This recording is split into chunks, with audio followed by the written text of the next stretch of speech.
Selamat berjumpa dalam Suara Pertobatan. Firman Tuhan hari ini disampaikan oleh Bapak Pendeta Remedi Terangin Angin MD. Selamat mendengarkan.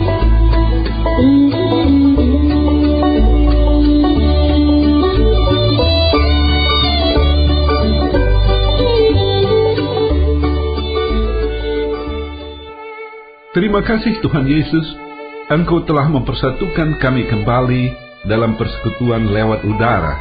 Kehadiran-Mu dalam Roh-Mu yang kudus di ruangan di mana kami berada membuat si iblis tidak berdaya sama sekali untuk mengganggu konsentrasi kami. Pada hari ini kami rindu mendapat pencerahan tentang arti sebuah kematian, bahkan ada kebangkitan dari kematian. Roh-Mu yang kudus memberi pencerahan agar mata rohani kami semakin terbuka sehingga kami mampu melihat ada keindahan dalam kematian. Berbicaralah Tuhan, kami siap mendengarkan dan diberkati oleh firman-Mu. Terpujilah nama-Mu dari kekal sampai kekal. Haleluya, haleluya, amin. Shalom, senang sekali bertemu saudara kembali di udara. Saya harap saudara ada dalam keadaan sehat dan damai sejahtera, dimanapun berada, di rumah, di tempat bekerja, dalam perjalanan, sedang melakukan kegiatan tertentu, atau mungkin sedang dirawat di rumah sakit. Semoga suara pertobatan menjadi berkat bagi kita semua, menemani di saat kesepian, menghibur di saat berduka, memberi semangat di saat lesu, memberi kekuatan di saat lemah, dan memberi visi dalam kegelapan perjalanan hidup. Melalui renungan yang kita dengarkan, kita dapat mengenal Tuhan Yesus lebih baik lagi, dan Ia memberkati kita berlimpah-limpah. Saudara-saudara yang dikasihi Yesus Kristus, kita semua tentu sudah pernah mengalami kehilangan orang yang kita kasihi, orang tua, suami, istri, anak, atau sahabat. Bagaimana perasaan kita tentang kematian? Bagaimana pandangan kita tentang kematian? Hari ini, saya rindu mengajak kita bersama berbicara tentang kematian. Pada perayaan Jumat Agung yang lalu, kita bersama diberkati dalam memperingati kematian Yesus di salib sebagai korban penebus dosa kita. Oleh kematian Yesus kita diselamatkan.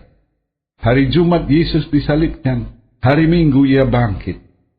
Dalam renungan hari ini, saya juga ingin sedikit berbicara tentang kebangkitan dari kematian kita. Untuk berbicara tentang pokok renungan ini, saya mengajak saudara membaca firman Tuhan yang diambil dari Efesus 2 ayat 1 sampai dengan 10, Efesus pasal 2 ayat 1 sampai dengan 10, saya baca demikian. Kamu dahulu sudah mati karena pelanggaran-pelanggaran dan dosa-dosamu. Kamu hidup di dalamnya, karena kamu mengikuti jalan dunia ini, karena kamu mentaati penguasa kerajaan angkasa, yaitu roh yang sekarang sedang bekerja di antara orang-orang durhaka. Sebenarnya, dahulu kami juga terhitung di antara mereka, ketika kami hidup di dalam hawa nafsu daging dan menuruti kehendak daging dan pikiran kami yang jahat. Pada dasarnya, kami adalah orang-orang yang harus dimurkai, sama seperti mereka yang lain. Tetapi Allah yang kaya dengan rahmat, oleh karena kasih-Nya yang besar, yang dilimpahkannya kepada kita, telah menghidupkan kita bersama-sama dengan Kristus, sekalipun kita telah mati oleh kesalahan-kesalahan kita, oleh kasih karunia. Oleh kasih karunia kamu diselamatkan, dan di dalam Kristus Yesus, Ia telah membangkitkan kita juga dan memberikan tempat bersama-sama dengan Dia di sorga, supaya pada masa yang akan datang, Ia menunjukkan kepada kita kekayaan kasih karunia-Nya yang berlimpah-limpah, sesuai dengan kebaikan-Nya terhadap kita dalam Kristus Yesus. Sebab karena kasih karunia kamu diselamatkan oleh iman. Itu bukan hasil usahamu, tetapi pemberian Allah. Itu bukan hasil pekerjaanmu. Jangan ada orang yang memegahkan diri. Karena kita ini buatan Allah, diciptakan dalam Kristus Yesus untuk melakukan pekerjaan baik yang dipersiapkan Allah sebelumnya. Ia mau supaya kita hidup di dalamnya. Dalam kalimat pertama tadi kita baca, kamu dahulu sudah mati karena pelanggaran-pelanggaran dan dosa-dosamu. Paulus dalam ayat pertama ini mengatakan pada masa lalu kita sudah mati oleh karena pelanggaran-pelanggaran dan dosa-dosa kita. Pelanggaran terhadap firman Tuhan sama artinya dengan dosa. Jadi pelanggaran dan dosa dipakai bersamaan untuk memperkuat kalimat itu bahwa dosa adalah penyebab kematian. Bagaimana kita menafsirkan firman Tuhan ini? Dulu kita mati dan sekarang kita hidup. Apakah orang mati bisa dihidupkan kembali? Apa sih yang dimaksudkan dengan kematian? Secara umum, manusia mengartikan kematian secara jasmani. Apabila seorang tidak berdetak lagi jantungnya, orang itu disebut mati secara medis. Pada umumnya, manusia takut mati. Kenapa?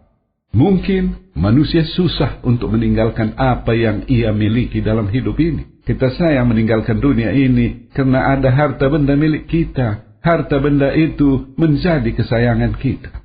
Ada sebuah ilustrasi khotbah yang menceritakan tentang seorang Kristen yang meninggal dunia.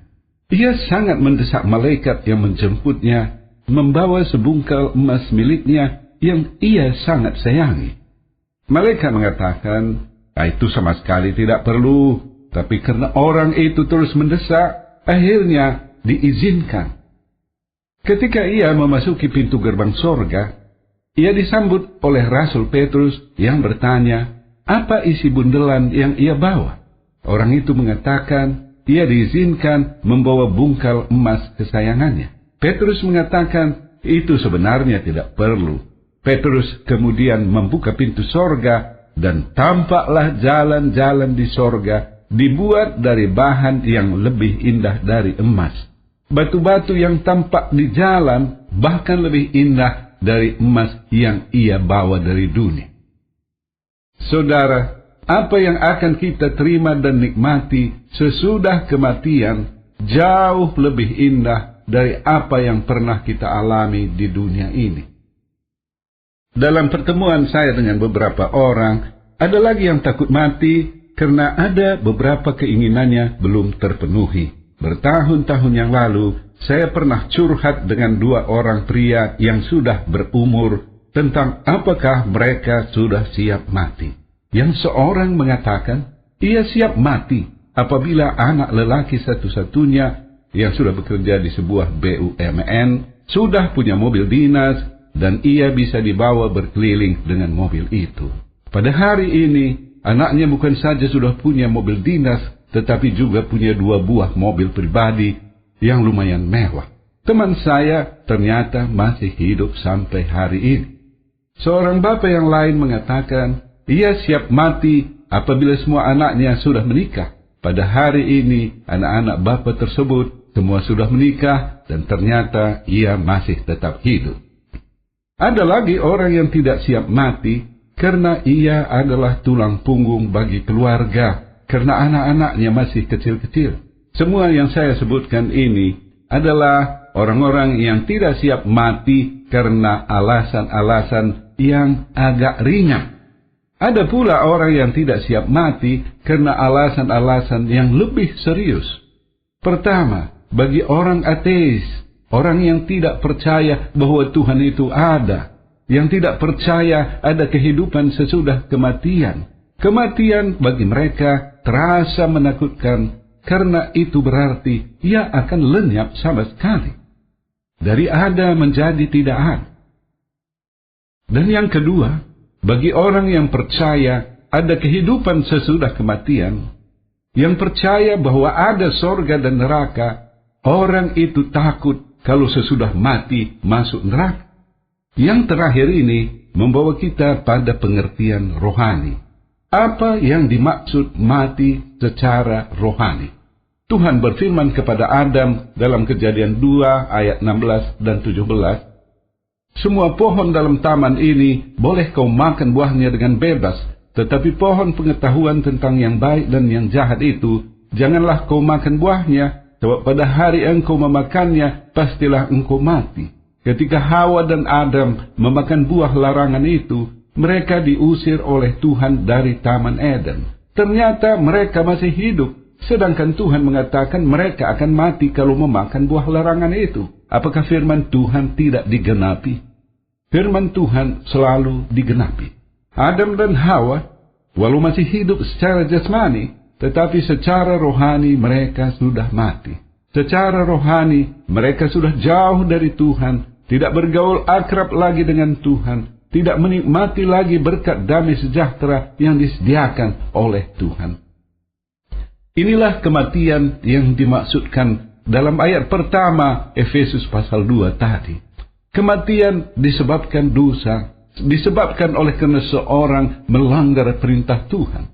Dan di sini kita berhenti dan bertanya, berapa banyakkah manusia yang hidup di bumi sekarang ini, yang meski hidup secara jasmani, tetapi mati secara rohani? Menyedihkan. Banyak orang mati tanpa menyadarinya. Banyak sekali. Bahkan bagian terbesar umat manusia yang hidup sekarang ini adalah ibarat zombie, mayat yang sedang berjalan menuju neraka. Kenyataan ini mendorong orang-orang seperti Paulus dan para penginjil bekerja keras siang malam memenangkan jiwa sebanyak-banyaknya. Kita seolah berpacu dengan waktu karena tanda-tanda kedatangan Yesus kedua kali sudah semakin dekat. Saudara-saudara yang dikasihi Yesus Kristus, penyebab kematian secara rohani adalah dosa. Seperti dikatakan oleh Paulus dalam Roma 6 ayat 23, sebab upah dosa ialah maut. Dalam Efesus 2 ayat 2 dikatakan, dahulu kita hidup di dalam dosa karena kita mengikuti jalan dunia ini, karena kita mentaati si iblis, penguasa kerajaan angkasa, roh yang sekarang sedang bekerja di antara orang-orang durhaka. Pada ayat 3 dikatakan, pada waktu itu kita hidup dalam hawa nafsu jasmani, menuruti kehendak daging dan pikiran kita yang jahat. Si iblis dengan cerdik menjebak manusia ke dalam jerat dosa, mulai dari cara kasar sampai dengan cara halus. Secara kasar, iblis menggoda manusia yang sedang terpuruk hidupnya untuk melakukan kejahatan. Seorang yang sedang berada dalam keadaan lapar digoda oleh si iblis untuk merampok dan membunuh manusia yang lain. Iblis juga menanamkan ketinggian hati dalam diri manusia.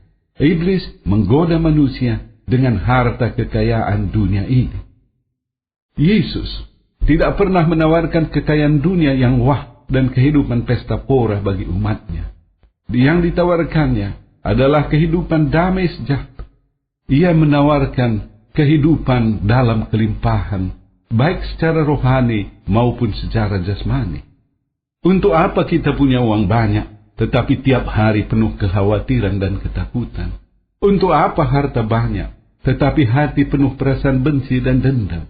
Untuk apa emas, perak, dan berlian, tetapi dokter memvonis penyakit kita tidak bisa lagi disembuhkan? Saudara-saudara kekasih Yesus Kristus, pada masa kita berada dalam kehidupan berdosa, dalam pandangan Tuhan, kita adalah zombie, mayat berjalan, orang yang mati secara rohani. Orang mati tidak bisa menghidupkan dirinya sendiri. Harus ada kuasa dan kekuatan luar biasa dari luar dirinya untuk menghidupkannya.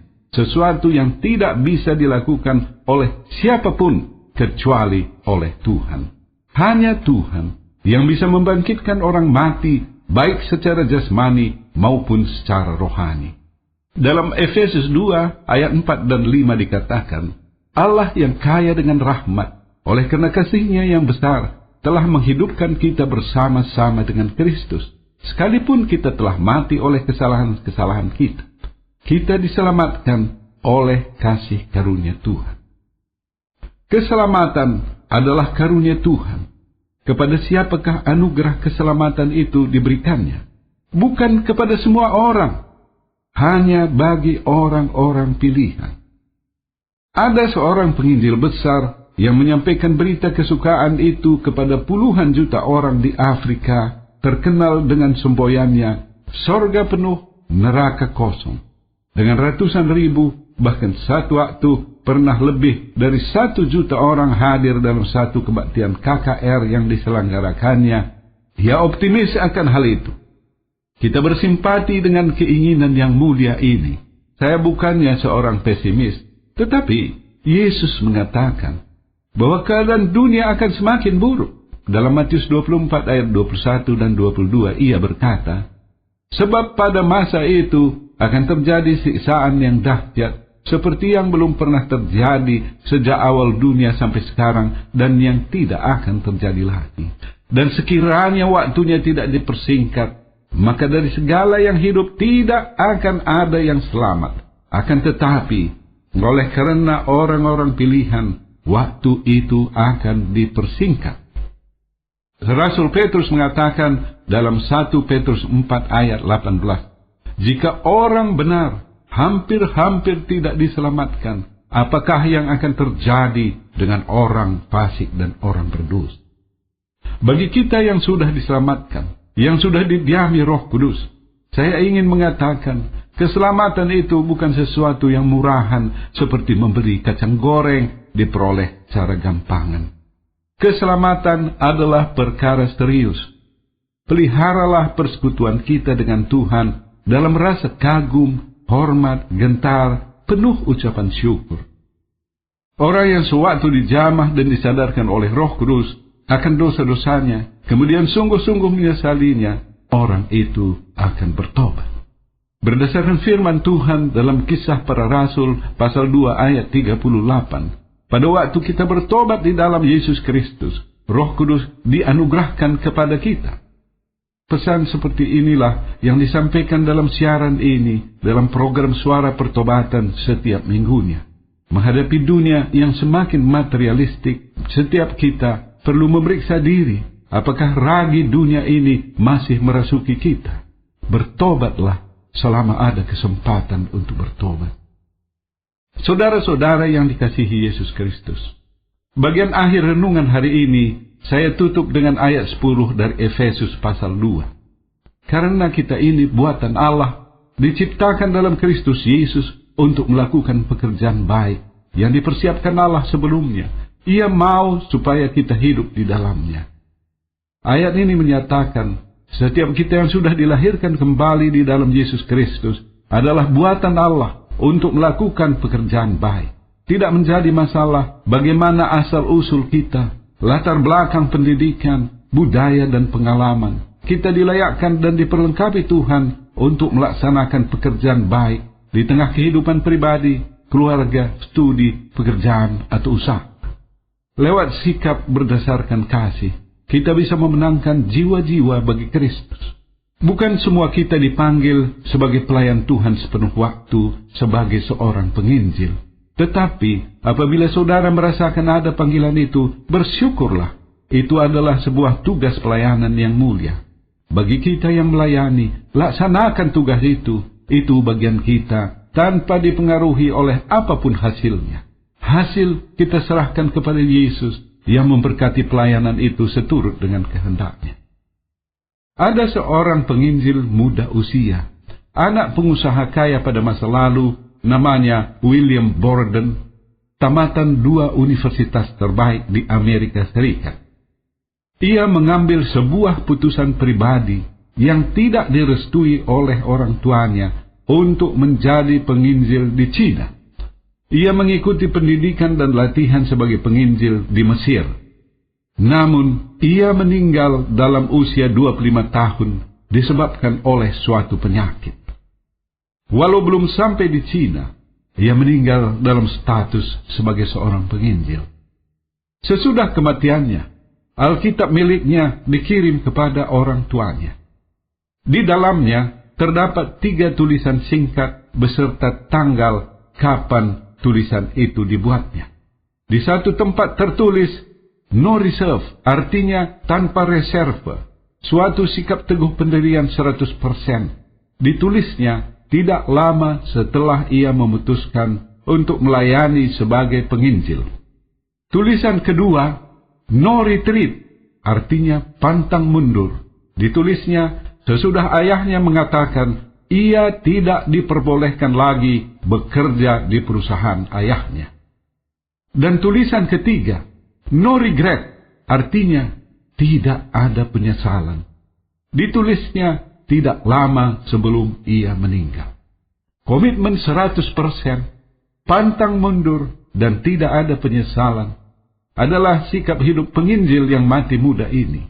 Kenapa William melakukan ini semua? Ikut Yesus dan memberikan nyawanya di tanah yang jauh dari kampung halamannya. Kenapa ia rela meninggalkan harta berlimpah sebagai pewaris kekayaan ayahnya?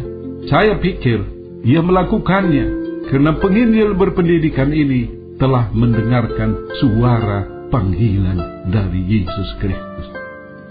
Dari renungan hari ini dapat kita simpulkan beberapa hal. Pertama, ada dua macam kematian. Kematian jasmani dan kematian rohani. Kematian jasmani adalah kematian yang dialami semua manusia pada waktunya. Dari debu tanah kita dibentuk dan kita kembali pula menjadi debu tanah. Yang lebih serius adalah kematian rohani, yaitu kematian yang dialami oleh manusia yang hidup dalam dosa walau masih hidup secara jasmani. Kasih Allah yang dinyatakan dalam peristiwa salib di Golgota telah menghidupkan semua orang yang percaya kepada Yesus Kristus, yang oleh dorongan Roh Kudus menyadari dosa-dosanya dan bertobat, memperoleh karunia Roh Kudus yang diam dalam hatinya. Tuhan Yesus telah membangkitkan kita dari kematian rohani. Bersama Yesus kita melakukan pekerjaan baik yang tidak pernah bisa kita lakukan sebelumnya. Bersama Yesus kita lakukan perkara besar. Ada amin, saudara. Puji Tuhan, puji Tuhan. Tuhan Yesus memberkati kita semuanya berlimpah-limpah. Bagi saudara yang merasa dijamah oleh firman Tuhan, oleh Roh Kudus, sehingga saudara menyadari betapa kehidupan saudara selama ini tidak kudus, hidup dalam jalan tersesat, ikuti saya mengucapkan sebuah doa sederhana. Tuhan Yesus, ampuni hamba yang berdosa ini.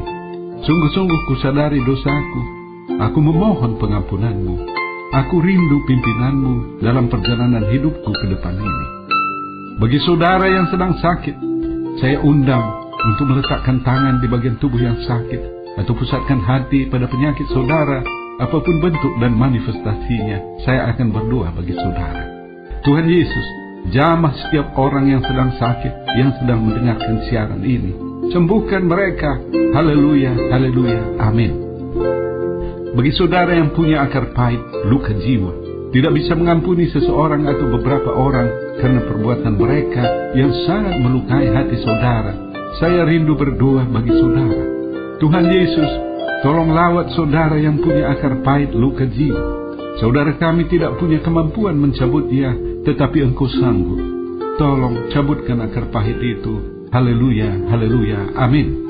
Akhirnya, hamba berdoa untuk seluruh pendengar siaran ini, dimanapun mereka berada. Berkati mereka secara keluarga dan secara pribadi. Berkati pekerjaan, usaha dan studi mereka. Terpujilah namamu dari kekal sampai kekal. Haleluya, haleluya, amin.